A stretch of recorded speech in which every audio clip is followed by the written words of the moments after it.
magandang araw, gabi, at walang kukurap pala.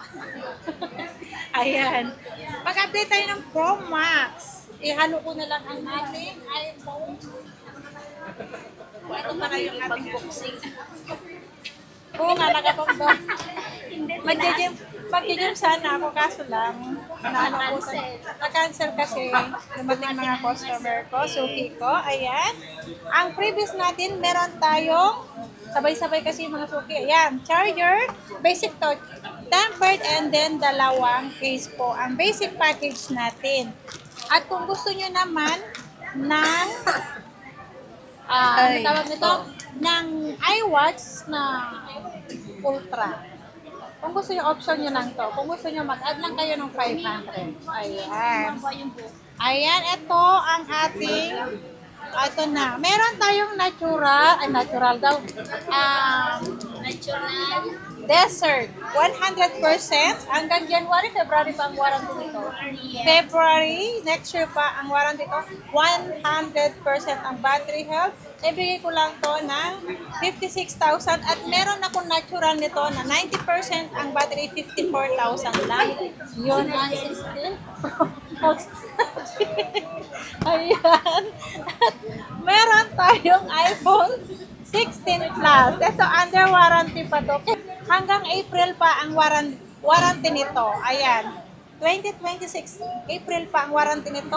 Ibigay ko na lang to ng 40,000. 40,000, 16 plus, 128 gig. Ayan. At meron tayong 15 Pro Max.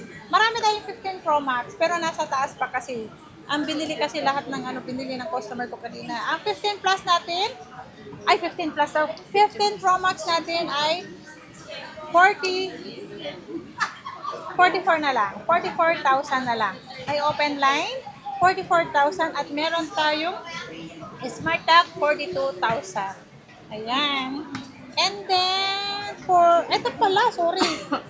Ay, 16 Pro pala ako. 16 Pro, 128 gig. Ito, bigay ko na lang to ng 45,000. 16 Pro, 45,000. Ayan. And then, 14 Pro Max. Ang 14 Pro Max natin, 128 gig natin, 33,000. At meron tayong 256, 38,000. Si 14 Pro Max yan. Dati sobrang mahal ng 14 Pro Max. Ngayon, sobrang mura na. At meron tayong nag-iisang iPhone 15 na 128 gig. iPhone 15 128 gig, 28,000 lang yan. Yan. At meron tayong 14 Pro na 256 gig, 32,000 lang yan. May kasamang box yan. Same serial ang box niyan. At meron tayong 13 Pro Max, 128 gig, 26,500. Meron tayong 256 gig is 29,000. 512 is 30,000. 1 tera natin is 31,500. Ayan. Okay. Yun lang po ang ating update price sa ating Pro Max na iPhone. Ito, ang installment natin is, pwede tayong credit card, pay later, G-Gives, Cairo, home credit, and then bill is po ang ating At kung gusto nyo magpa-deliver, online transact po tayo, pwedeng COD, and then COP naman tayo sa malalayong lugar. LBC po yun, through LBC po. Yan.